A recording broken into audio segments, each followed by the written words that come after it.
皆さんこんにちは、杉田千尋です。私は今上海南駅におりまして、今日はこれから鋼鉄に乗って中国浙江省のシアンシャンというところに行きたいと思います。日本人の方はまだ知らない方が多いと思うんですけど、象山と書いてシアンシャンと読みます。ここはどんなところかと言いますと、一つ目がまず海に囲まれた町でして、中国4大漁港があるところとなってます。なので漁獲量がすごく多くて、新鮮で美味しい海鮮を安く食べられる場所というところで、海鮮好きな私たちとしては一度行ってみたかった場所。あともう一つがエンターテインメント、シアンシャン映視場というですね、すっごい大きな日本でいう映画村みたいなところがあるんですよ。ここは中国の時代劇だったり映画のロケ地になっているところなんですけれども、日本でもキングダムのロケ地になった場所ということで、そういった2つの海とエンターテインメントが楽しめるところに今回は実際に行ってみて皆さんにお伝えしたいと思います。ちなみにですね、行き方はこの上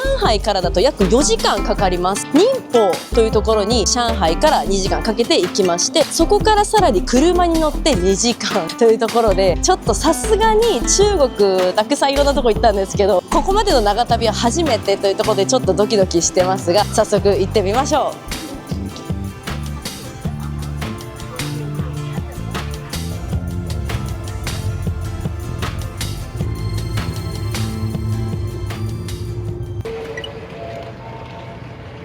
寧波駅に到着しまして、とりあえずディーディの乗り場に行きたいと思います。改札出て左側にまっすぐ北口の方ですねの地下に乗り場があるみたいなので、そちらに向かいます。ディーディ乗り場こっちだよっていう看板があるので、こちらの方に向かって歩いていきます。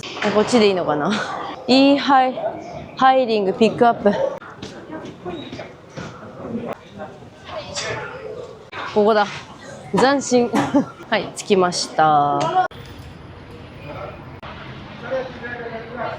ディディに乗れました。ここからシアンシャンまで約100分で約200元で行けるということです。バス乗ってみようかなと思ったんですけど、ちょっと初めてなのでハードル高いなと思ってディディ手配しました。すごい、降り立った瞬間に潮の匂いがするよ。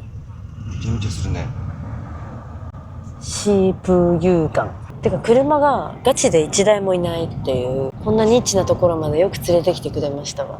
さっきそこからそこまで行くことができるのかっていうそのディーディの検証した結果、ホテル周りにはめっちゃタクシーいたんですよ。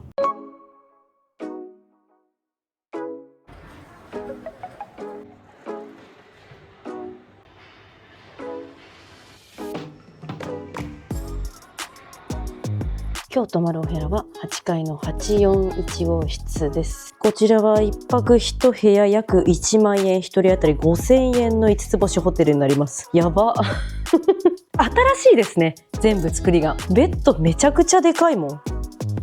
ベッドはちょい固め。景色は今夜だから明日の朝改めて見てみます。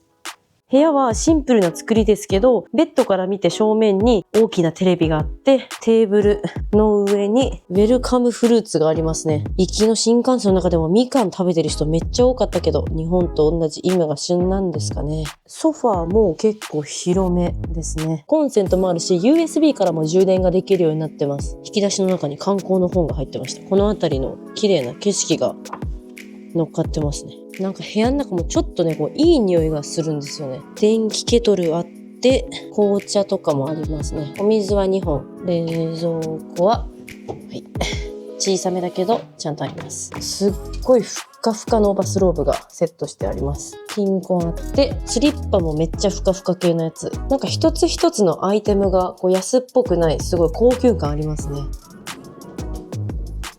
広っ。バスタブめっちゃ深い。あ、これ嬉しいですね。今寒いから。ドライヤーもあります。あ、めっちゃ風量が強いタイプのやつですね。ガラスの扉になってるから開放感ありますね。もちろんカーテンも下ろせるようにはなってます。洗面所のこの鏡とシンクがむちゃくちゃラグジュアリー感ある。アメニティ類も最低限入ってますね。歯ブラシと櫛、あとコットンとシャワーキャップとゴム。メイク用の鏡もあります。ちゃんとシャワールームもあるんだよね。しかもめちゃくちゃでかい。ボディウォッシュとシャンプー、コンディショナーはないです。水圧はそこそこですね。これぐらいあれば浴びるのには困らないと思います。あとはトイレも広い。ウォシュレットはないけど、すごい清潔感があるトイレですね。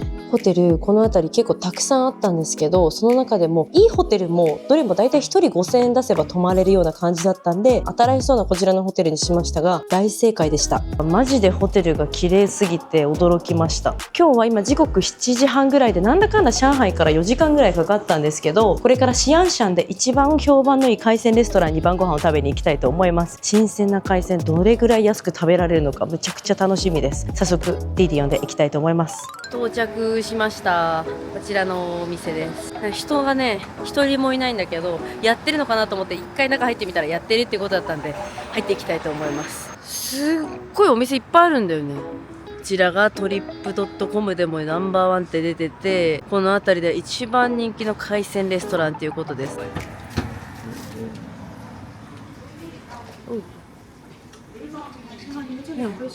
ああ、選ぶ感じ。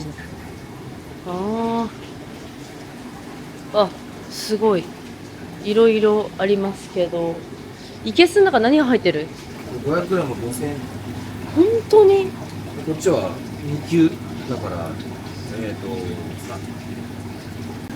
クラゲみたいのとかなんかいけすの中のやつ結構死んでる。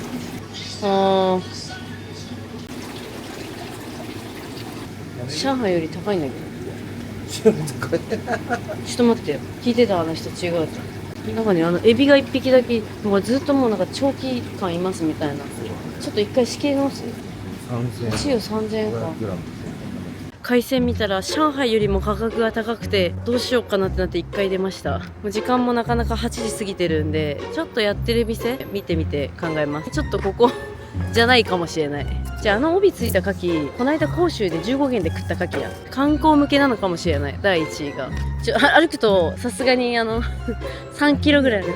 事前に調べた時にも出てきたんですけど、この町の名産でタチウオらしいんですね。だからなんかどこにもタチウオって帯魚って漢字で書くんですけど、帯魚あるよみたいな書いてあって、ただ釣り人の私たちからするとできればタチウオじゃないエビとかさ、カニとかシャコとかそういうの食べたよね。なのでもうちょっと探そう。海辺沿いにずっとお店がちらほら、あとホテルもちらほらあるので、ちょっと歩いてホテルの方向に戻っていく、その途中になんかいいのないかなって見てみます。今もう真っ暗で全然海空見えないんだけど、それでもものすごい数の船が止まってるのが見えます。明日ちょっと早く起きてこの港町の船の方とかも見に行きたいですね。なんかとにかく人が少ない。今日日曜日だから、日本の感覚で行くと土日は結構漁港とかさ、市場とかって休みで人が少ないような印象あるけど、そういう感じなのかな。うん、観光客がゼロです治安自体は全然悪くなさそうな感じですね。気温的にはね、やっぱり上海よりあったかい感じがする。風もちょっと吹いてるんだけど、少しやっぱ下の方に来ると気温もね変わってくるんですね。30分ぐらい歩いてもうホテルの方まで戻ってきたんですけど、今いるエリアが漁港の中心地なんですね。ちょっとほら、なんかこういう観光施設みたいな感じになってて、この中は多分もう人全然いないから終わってるんで、その付近やスタバとかあるもん。もう都会だここは。すんごいね、なんかちょっと広大でさ、国家級海洋文化シエンシャンね、奥のさ、もうあれに期待を寄せるしかないよ。もうだってこことか多分一が日曜休みなんじゃないの。これね第2位ですね。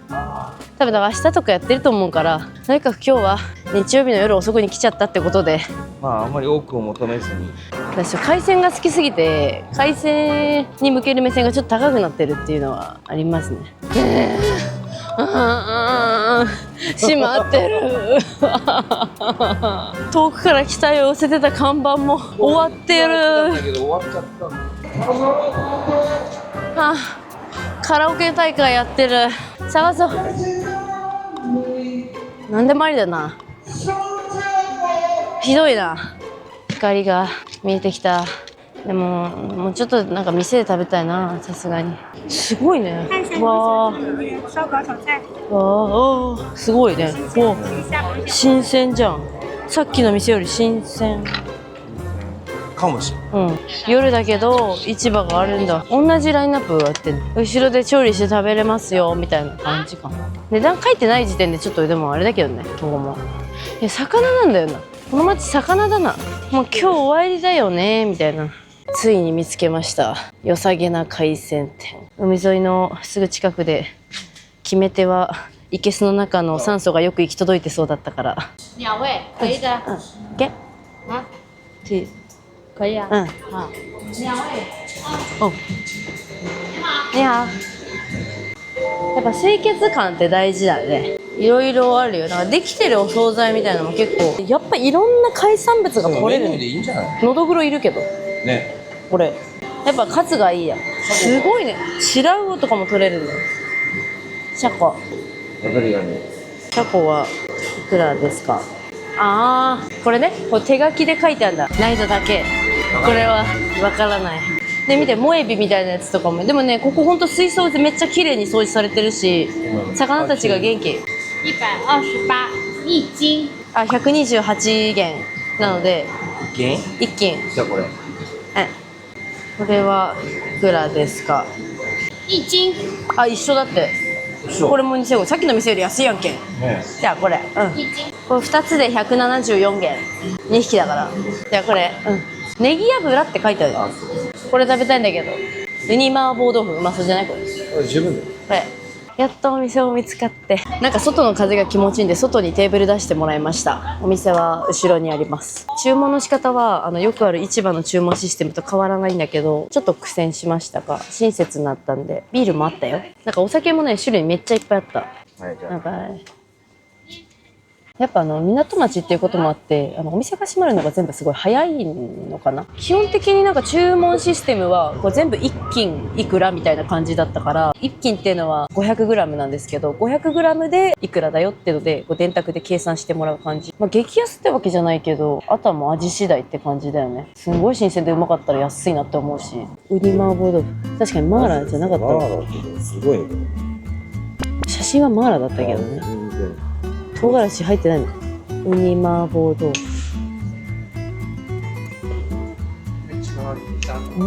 なんだこれ。犬がすげえ目で見てくんだけど。これ慣れ慣れない。ちょっとまだ米かな。ちょっとなんか海鮮の味が強すぎて、何の海鮮の味かわかんない。多分ウニではない。魚。うん。ただなんかコクはあるよ、すごい。なんか美味しいかもしれない。慣れなかっただけかもしれない。すごいじゃん。わあ。おー。好，うん。身に味がついてる。足食べるとこないの。シャコいただきましょうか。シャコ食べるの難しいんだよなこれ。うん、あ、うまい。新鮮だね。塩コショウって言ってたけど、塩コショウの味する？うん、とりあえずおすすめを食ってみようっていう。うん、カニいきますか。これ何味なんだろうか。うん、味付けかな。卵めっちゃうまいよ。これ薄味だね。うん、バリッといくのかな。うまい。うん、カニが甘いわ。うまいわ。食べるところ多いね。結構いい値段してんだよな。いや結局これがリアルな反応だから、なんかその海鮮ってこう新鮮なやつ食べるとさ、やっぱ味付けじゃないですか。やっぱり素材の味をなくしちゃうじゃんっていう文化かもしれない。そんなもうマーラーなんてとんでもないみたいな。海鮮は塩と胡椒で食べなきゃ、豆にちょっとつけただけで十分うまいからという文化なのかもしれない。うんうん、甘いね。麻婆豆腐最初食べたことない味で一瞬戸惑ったけど、豆腐についてる塩味とウニの風味みたいのが合わさって、なんか絶妙にむちゃくちゃうまい。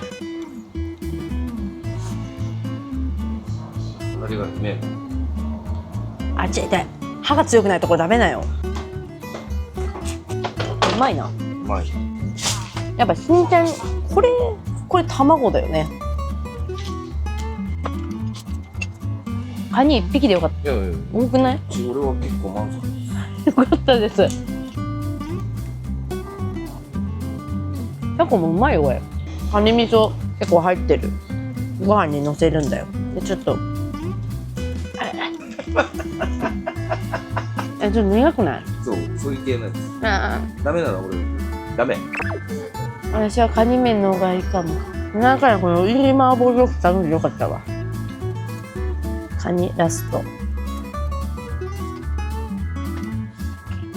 とりあえず夜に着いて新鮮な海鮮食べれてよかったです。明日もっと開拓したいところですね。ごちそうさまでした。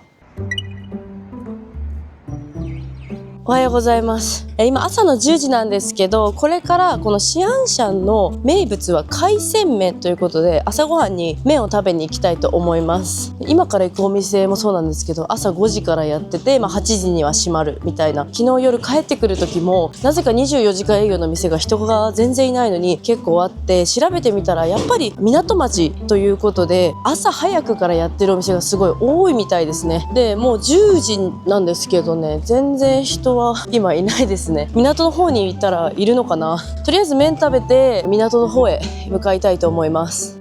観光どころか人がほぼゼロ。こちらがこのエリアの海鮮麺では一番有名なお店ということで行きたいと思います。全然街に人いないんだけど、確かにこの時間でもちょっと食べてる人がいるから人気のお店なんじゃないでしょうか。なんかこういう感じでね、自分の好きな海鮮を選んで麺を作ってもらうみたいです。入れる海鮮の種類によって多分値段が変わるんだな。三鮮麺は3種類じゃない？海鮮入れる種類が増えるにつれて値段もどんどん上がっていくみたいな。でも8種類入れても800円やね。安い。もうこの中から生きた海鮮を選んで麺にしてもらう。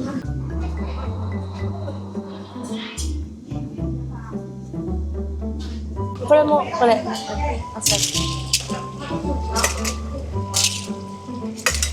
小的一些これなんか生きてるエビ入れてみますわ。もうエビみたいな。饿了吧？あ、俺これ。あ、はい。オッケー。 30到一个55块钱。あ、麺の種類。这个呢？这个放这里头。で、魚の唐揚げみたいなやつもらいました。お通しじゃないよね。朝だもん。だから5分ぐらいで出てきた。さっきまでぴょんぴょん跳ねてたエビを入れてもらったわけや。ほうとうみたいな太い麺。美味しそう。すべてカツだった。割ってくれてる。すっげえ元気なエビじゃない、ごめん。じゃあちょっと普通の平麺。でもちょっとやっぱ太くなるね。あ、エビこっちの方がやっぱでかい。エビでしょ、アワビでしょ。この2つで58円。安くね。マが味です。なんか味付けさ言われなかったから1種類なんだろうけども、いやでもやっぱり人がひっきりなしに出たり入ったりしてるからやっぱ間違いないんだな。これ何味なんだろうね。汁がこういう感じのちょっととろんっぽいカニとアサリの味がめっちゃする。結構醤油の味が強くない？日本人馴染みのある味。あー、しみる。麺が平らの麺にしたんですけど、うまっ。もっちもちやん。ちなみに細麺も。こっちの方が合うわ。細い麺の方が合いますね。合うっていうか、私はなんかこの平ら麺好きだからこのもちもちしてるんだけど、海鮮うどんみたいな感じかな、イメージ的から。やっぱ早い時間に店開いてんのかな。かもしれない。カニはこれ出汁なのか。でも腹にたまる感じの。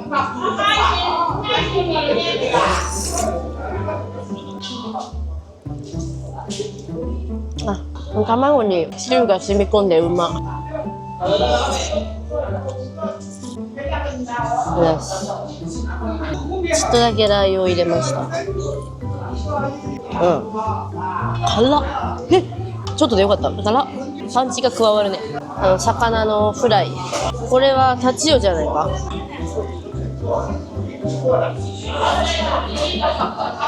うまい。タチウオだね、これ。多分あれじゃない。鮮度いいやつを海鮮麺の方に並べてて、1日経っちゃったとかそういうのを揚げ物にして、おかずみたいにしてんだと思う。予測で言っていい？市場におろしづらい網で取れたちっちゃいやつがここに回されて、でぶつ切りにして麺と一緒に食べる。確かに。カニもサイズちっちゃかったもんね。アワビも。じゃないとこの価格じゃ出せない。そうだよね。いや、そうやって生まれたんじゃないかな、地元の人に親しめるように。あ、美味しい。いける？めっちゃ熱かったけど今すごい出汁がかじった瞬間にじゅわってカニの味がした。だしじゃない。ちゃんと身が柔らかい。うん。うま。お酢です。ちょっと白子入ってた。あ、うまいわ。交互に。量が結構多くて、この値段でこの海鮮が入った麺はここまで来ないと食べられないんじゃないでしょうか。すごい美味しかったです。ごちそうさまでした。どっから入り口だ？あっちです。昨日のほら提灯にあったとこじゃない。私は今シープンユーガングーチョンという場所に来ました。ここはですね、今中入っていくんですけど、古い城と書いて古城と言いまして、600年以上前に建てられた海に面する城で、このエリアの中にいろいろお店もあったりとかして、ちょっとここを観光できるということなので行ってみたいと思います。けどなんかマジ誰も人いないし、なんか作ってるこっちって今書いてあったよね。とりあえず行ってみるか。廃墟だ。これ廃墟だね。チケットだ。コードをスキャンしてお支払いを完了してください。変えたよ。まあ寺に50元払ったりもしてるんでね。あ、そうだ。全然60元だったらありです。寺よりは城ですか？そうそう。下面都有呢。はい。結構自由な感じなんだよね。本当にみんなチケット払ってるのか。住んでる人いる？でもどう？すごい。広っ。すっごい広い街並み。昔も本当にここにあったんだよね。海賊から攻め込まれるのから守るためにできたんよ、ここは。おう。これだよ、船。明時代の軍艦。お土産屋さんがあったり、真珠取り出せますよみたいな。真珠貝。台湾のあれみたいな感じか。めっちゃどこも真珠貝。これがよくね、出てくるよ、オープニングとかにパッパッパッとか言って。でかい。こんだけやってないんだったらさ、お金取っちゃダメだよね。ね、盛大なショーをやってここで見ると。さあ、ショーはこんな感じです。楽しんでます。拍手です。あー、楽しいね。おー、すごい。もう感動の嵐です。いいから。下がる感じで今度はちょっと足元注意よ。スニーカーできてよかったね。本当に昔の街になんか来ちゃったって感じだよね。やっぱ土日は人いいんじゃないの？じゃないとだってこれ成り立たないよ絶対。なんかこうやってさ、いいよ、すごいよ。すっごいいいんだよ。民宿って書いてあるけど本当に泊まれんのこれ？らしいね。民宿この中に泊まれるプランってあんだ。でもなんかこういい感じだよ。すごいこう撮ってるとこの雰囲気を味わうためにお金を払う価値があるなって感じだわ。びっくりした。人かと思った。反対側が海なのに対してこうもう反対側は山が広がる。でその間に城が建ってるっていうのがすごくノスタルジック。なんかこの古い感じ作るのが得意だからなんとなくわからないけど、これは多分新しいね。これもまだお店になまだ資材入ってんもんあそこに。なるほどね。ここが全部さ、いろんなショップが入って店が入って観光地になるんだね。街の雰囲気めっちゃ味がある感じだけど、ゴミ箱超新しいからね。いい匂いするんだけど、なんか友達ん家のチャーハン作ってる匂いみたいな。今普通に人住んでたんだけど、ここって人住めるんだ。石浦って書いてある。だからここがもう一個のエンターテインメント施設になる予定なんだよ多分めっちゃ最近できたとかじゃなくて、ずっとちょっとずつ作ってんだと思う。みんなもう住んでるもん。ここにお店を出す人はここに住みながらって感じなのか。いいね。上に来るとこういう感じで一気に見渡せるようになってます。これでこの階段に登らないと上に行けないや。あれ行く。まるバリの頂上みたいになってるけど、はい、シープ有眼宮町見終わりました。結構広いかなと思ったんだけど、なんかまだやってない店とかも多くって30分ぐらいでぐるっと回れる感じでしたね。雰囲気は堪能できたので良かったです。でもう出ると目の前に漁港があるので、ちょっとこう船とか見ていきたいと思います。なんかさ、水の色がめっちゃ濁ってる。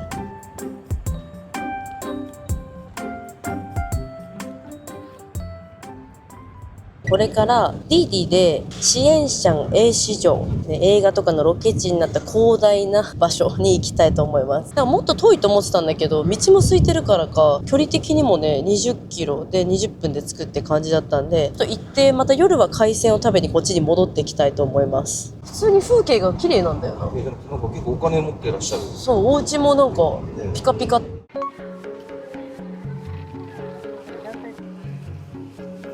いいね、なんか雰囲気あるね。撮影スタジオみたいなのもある。平日だけどすごいツアーでお客さんがいっぱい。入ってすぐ右側にチケットカウンターがありましたわ。身份证。チケット大人1人150元です。なんか入り口から作りがすごい壮大です。中どんなになってんだろう。すごいすごい、もう見える噴水が。入ってみましょう。広すぎるからカートで回ろう。カート180元で借りました。出発進行。安全運転でお願いします。めっちゃ早いんだけど。おー、早くもない。ちょっと高えな。あいよ、こういう映画にこの施設使われましたよっていう。カートの数やばないこれ。前からもう正味100台以上ある。ちょっといくらか聞いてくるね。入ってすぐのところに火葬場がありまして、ここはね女性だけじゃなくて男性が着る服みたいのもありますよ。いくらなのか聞いてみよう。こういう映画で使うような結構重厚なのも着れるような感じになってるよ。こういうのは268元だから5000円以上するんですね。よくある街中で着れるやつは168元だから3000円ちょっとぐらいで着れるって感じかな。手の込んだやつはちょっと高い。簡単なメイクと髪の毛のセットも込みで、安い方だと168元で高い方だと268元。多分せっかくここに来たなら高い方がね映画に出てくるやつっぽかったんで、そっちやった方がいいんでしょうね。早く来てこう写真とか撮るんだったらね。今ここで広大すぎる。これカードないと無理だね。スタバも入ってるやん。映画やってるじゃん本当に。なんかでもこれ多分今撮影中だよこれ。合間で休憩してる人たちがいっぱいいるわ。景色むちゃくちゃ綺麗じゃない。なんだ。こうやって入れるんだね。冷たい空気が来てる。本当の遺跡じゃないのに本当の遺跡みたい。何これ、なんかもうディズニーランドみたいになってんじゃん。これホラーかもしかして。でっかい雲が、怖い。儀式、こういう映画があるでしょ多分。落ちてきちゃうんでしょ。めっちゃ人が。びっくりしちゃった。誰も乗ってなくて動いている船があります。怖いんだけどこれ。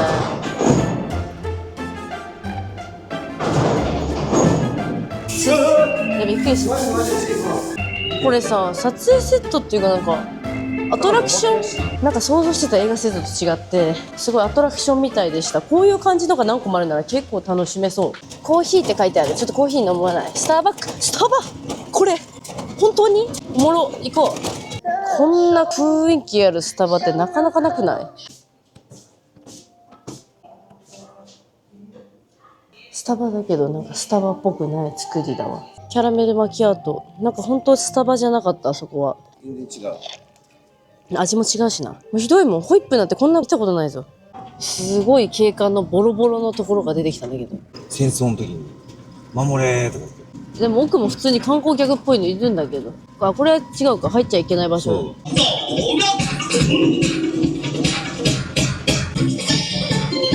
来，掌声送给我们队员。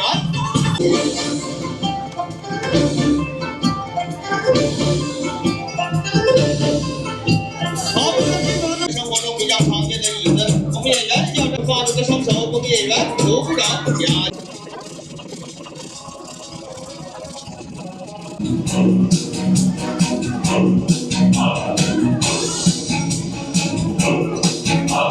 すげえ。来点掌声鼓励一下好吗？回ってるよ。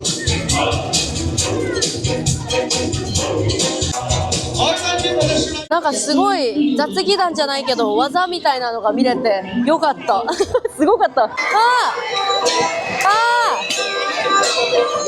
ショーの時間が書いてあんだ。さっきの雑技団みたいなショーがこれで、その後のなんかショーがこれだ。嘘これここです。ここにみんな集まって、この壁、セットで見るとちっちゃいのね。なんか広めの駐車場って感じの。こういうのも全部セットなのか。なんかまるで何百年前からありましたみたいな顔してるけど、こういうの作れちゃうのね。批头葡萄，来来来来，はいさ。给你打折优惠了，来来。什么品种都有，啊比较好吃。あ肉粽可以随意搭配。お土産なんかもいろいろ売ってますよ。なんかカンフーハッスルみたいな感じだね。だからそう時代が変わりました。だってマジでなんかそういう感じ。マジここじゃない最後のシーンとか。ほらもカンフーハッスルここだよ。こっち。ほらこんな感じだったよね。キャンディーやキャンディーや。これ西洋風の撮影する時とか使うのかな。ねここです。やっぱりカンフーハッスルのロケ地はここです。ここでやるんだよ。戦争は大体ここでやるんで。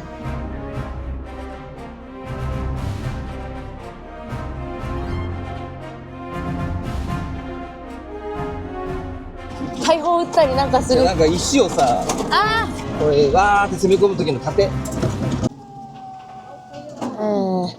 カート使って回ったんで結構サクッと回れちゃいました。1時間ぐらいで全部見れたかなと。でなんかエリアがいくつかあったんですけど、結構通行止めとか工事中とかもあって、実際なんか2個ぐらいの区画しか見れなかったんで、思ったより見るところは少なかったかなって感じです。やっぱり撮影中のところとかもあったんで、そういうところだと入れないとかもあって、タイミングを選べば全部見れるっていう感じなんですかね。なんか個人的にはついこの間見たばっかりのカンフーハッスルのロケ地見れたのが嬉しかったです。出口のゲートを出るとお土産屋さんを通らせる感じになっています。すんごいもうそのまま通行できないようになってるもん。めっちゃ歩かせる。あ、市場だ。こっから下ろすな。水揚げされた魚介類たちが一気にトラックで出てくるんですね。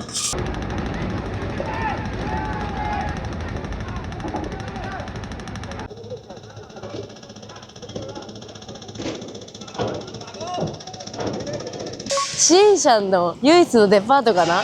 行ってみたいと思います。鬼滅の刃公開したばっかだから予告やってますね。あ、待って、これさシーフード買えるんじゃないの。スーパーの価格知りたいよな。 500g 500円。安いじゃん。エビはいガニ 500g35 円。700円。しかも生きとるで。わかりガニ 500g26 円。さっきの店250だ。マジでやっぱそうだよね。これが本当の安さなんじゃないか。今朝食べたさこのカニ10元渡りガニじゃない。これ特価品みたいな。あとアサリとかめっちゃ安い。 500g160 円だって。やっぱりさあれだね、スーパーに来ると本当の安さが分かるわ。港町だわ。色が悪いね。これちょっとそれタチウオ1匹260円。この特価みたいな感じで300円からさ500円ぐらいで 500g お魚売ってますね。なんかちゃんとした店入ってる。もしかしてなんか綺麗な感じ。書きたかったことはわかるけど日本料理と書こうとしてなってない。食べ放だ食べ放。悲しいね、誰もいない食べ放。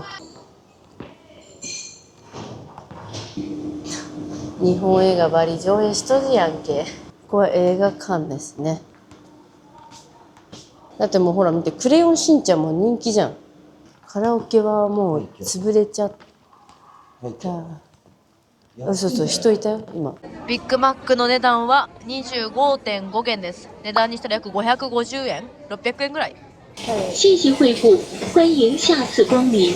立派なフルーツ飴12元だって。フルーツ飴最安値を更新しました。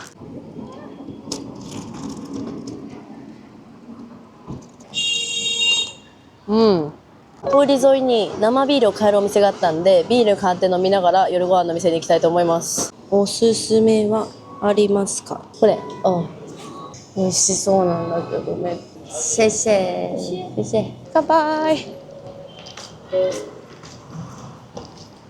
うまっ。うめえ。フルーティーでめちゃくちゃうまい。この通りなんか海鮮のお店いっぱいあるんで、ここら辺で夜ご飯のお店を見つけたい。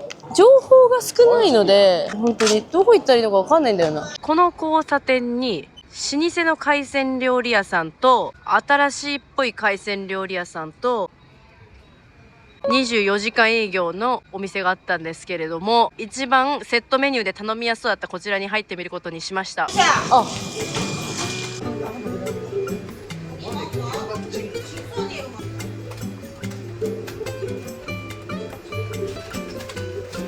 我以为你家是饮料呢，记得饮料喝，实力姐，あれ聞いたらビール飲んでんじゃんって。我是饮料不是，我基本上饮料我没有，酒よ。何頼んだらいいかわかんないから、この上に書いてあるなんかセット、これ2から3人前って言ってるけどすごい多そうに見えるけど、これ1皿268元って。あ、オパは韓国人なんだよな。只会说一句吧。记得 please。来ました。なんか若干写真とは違うもの来たけど、なんかいっぱいいろんな海鮮が入ってるのはわかる。あ、でもいっぱい入ってんだね。何味なんだろう。すごいボリュームの出てきて、なんかね、味付けについて何にも聞かれなかったんですよ。だけど、なんかマーラーっていうか辛い味付けっぽく出てきて、結果嬉しい。ちょっとね、昨日はネギ油で味が薄めだったんで、濃いやつ食べたかったんですよね。道端で買ったビールで乾杯やで。何味？牡蠣でっかいよ。牡蠣の殻も入れちゃって大丈夫なのっていう、ちょっと。うん、新鮮です。うまい。うん、なんかこんだけ海鮮入ったら安いんじゃないかという気もしてきた。どこもね同じ感じなんですよ、メニューが。どこも多分外しはないんだろうな。味付けはちょっと独特ではある。イカが入ってるイカ。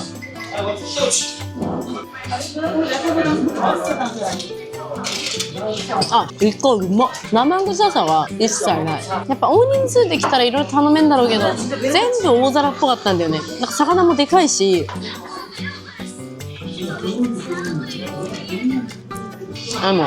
身はめっちゃ甘いわ。昨日のカニより食べやすいけどな。甲羅をさ、かなりローカル色が強いから、なんかそういう旅が好きな人はいいと思うけど。味は美味しくない？味うまいよ。なんかちょっと韓国っぽくない？豆板醤の味。コチュジャンじゃない。豆板醤。ほら。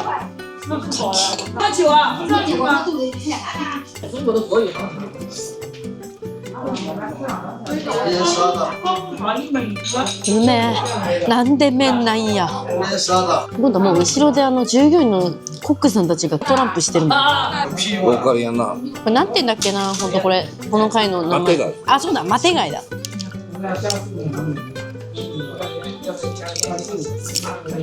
うまいよ、マテ貝。なんか食べ進めていくとうまいって感じること多くない？ここに麺を入れないってなんでだろう。白米で妥協しますわ。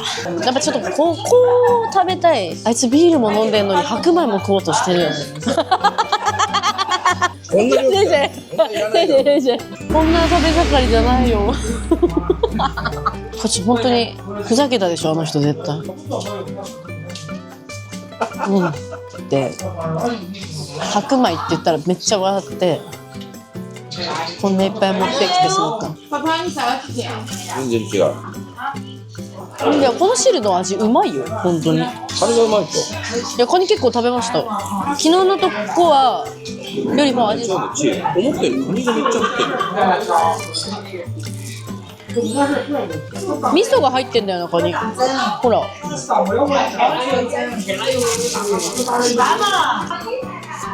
だもう何人かなんて気にしないもん、正直。ニュースは嘘で別に気にしてない。